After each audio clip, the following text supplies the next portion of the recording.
Ben Johnson versus Matt LaFleur. Let the games begin. We finally made it. It is Bears versus Packers on Sunday, the first of two matchups over the next 3 weeks. Ben Johnson made a bold statement back in January, and LaFleur pokes back this week. We'll talk a little bit about that and this matchup here on today's show.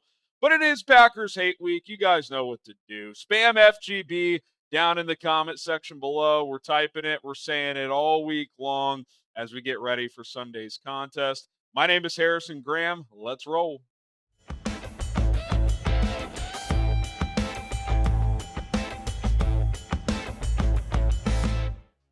Get your popcorn ready. First place in the division is on the line, and these two head coaches are going up against one another. I cannot wait to see this matchup unfold. Let's kind of revisit how this all started, as this rivalry feels like it's got some juice once again. Remember when Ben Johnson took this job all the way back in January and what he said at his introductory press conference? Because I do. Here's what he had to say. Quote, I wanted to stay in this division. I've got a tremendous amount of respect for the coaches and the players in this league, having competed against them for the last 6 years. Dan Campbell, Kevin O'Connell, you're talking about two guys that are up for Coach of the Year awards as the season ends here. And to be quite frank with you, I kind of enjoyed beating Matt LaFleur twice a year. Now, we can read into that as much or as little as we want, but he gave his his boss, Dan Campbell and Kevin O'Connell, a shout out for competing for Coach of the Year. And he, probably leaned into the fan base a little bit and said, yeah, I kind of kicked Matt LaFleur's ass. We were 5-1 against him when I was the offensive coordinator in Detroit. Like, that was a bold thing to say from day one, considering what this rivalry has been for the better part of the last 20, 30 years, with the Packers having control of it in most occasions, right? I mean, the Bears have not fared well in this rivalry, although they did beat them in Week 18 of last year. Matt LaFleur this week on the Pat McAfee Show saying this, quote, we got a great division. You can't discredit what the teams have done, and I think Chicago's done a nice job adding to their roster, and you get a good football coach, as he said himself, in Ben Johnson. He kind of smirked after that and said, no, I do respect Ben. He's one of the best play callers in the game. I think it's pretty obvious Matt LaFleur is pissed off at that comment from back in January. I've heard other shows, people talk about it, saying that that is something that he was made aware of very quickly, and it's something that, he probably takes some pride in, right? Like, does it have an impact on Sunday's game? Probably not. But this game already has extra juice when they play each other. It's Bears-Packers. The stakes this week are huge. I mean, any extra motivation these teams need, I think they're going to use to their advantage. So let's talk a little bit more just about, like, I don't know, the juice of this game. Like, building off of that walk-off win from last year, it feels like, this rivalry is kind of back, as both teams are good for once at the same time. First place on the line this week. I mean, we know what the stakes are. Bears, Packers. Winner takes first place in the NFC North for now, obviously. They'll play again in a couple of weeks. Loser not only falls to second place in the division, but falls further back in the NFC playoff picture. This is awesome where the Bears sit in first place entering December. We've talked about it numerous cases, not just in the division, but in the entire NFC. But with how tight things are, you can fall very quickly. If the Bears lose on Sunday, or the Packers, by the way, not only are they not in first place in the division anymore, they're in the 7 seed in the NFC. If the Bears fall to 9-4, San Francisco would have the tiebreaker over them. They're on their bye week. They would jump up to the 6, while Green Bay would jump up to the 2 seed, and Chicago would fall to the 7. Obviously, if the Bears win, they would stay on top of both the NFC North and the NFC playoff picture. Now, all of that being said, the pressure is more on Green Bay this week to win this game, and there's a couple reasons. Number one, they play at Denver next week.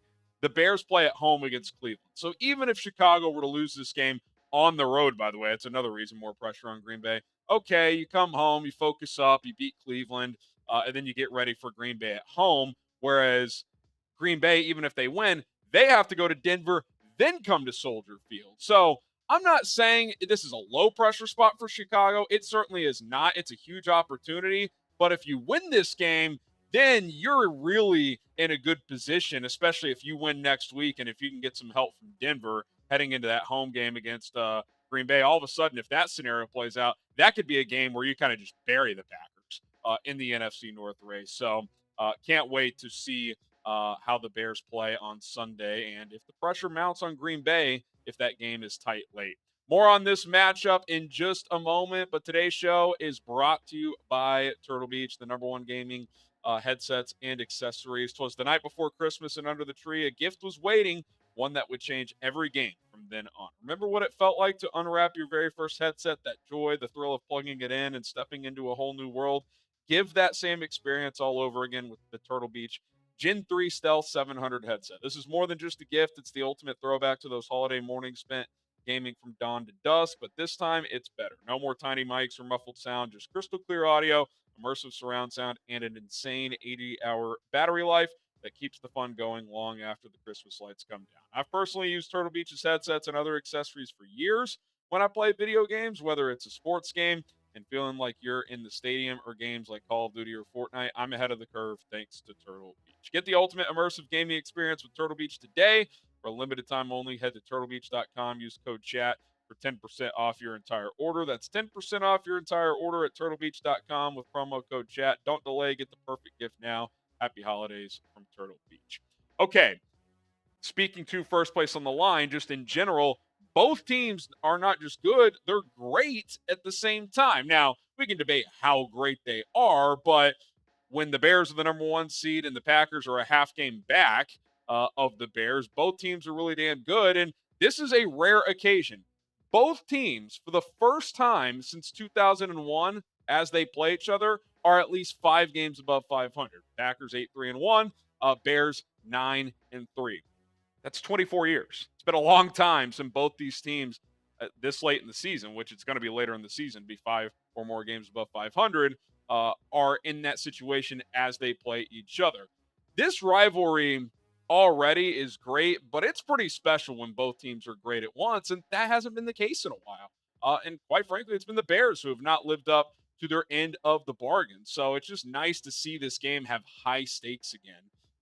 Hopefully the Bears come out on the right end of it, at least in one of these two games, if not both. But the Bears have put themselves in good position and have kind of sent a message like, hey, like, we're for real this time. This is, this isn't some 7-9 Bears team back in 2023 hoping to spoil the Packers' playoff plans, but not playing for the playoffs themselves. Like, no, like both these teams have playoff aspirations. It's about beating the other team to knock them down a peg.